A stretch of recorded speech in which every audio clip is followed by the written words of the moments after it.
Hello friends, welcome to our YouTube channel. In this video I'm going to show you how you can fix your Wi-Fi problem if your Wi-Fi is not working or not connecting to any other Wi-Fi. How you can fix this problem in your settings in your OnePlus device. Before watching this video, if you have not subscribed to our YouTube channel, then subscribe to it and like our video. So let's start friends.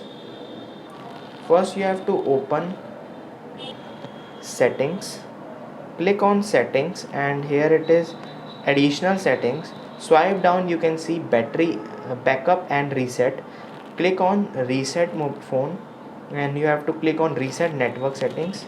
You have to click on and make a password like this, and you have to click on network reset, and it will reset your Wi-Fi, and now your Wi-Fi will absolutely working fine. I hope you like this video. If you like this video, then subscribe to our YouTube channel for more helpful tips and tricks videos. See you next time.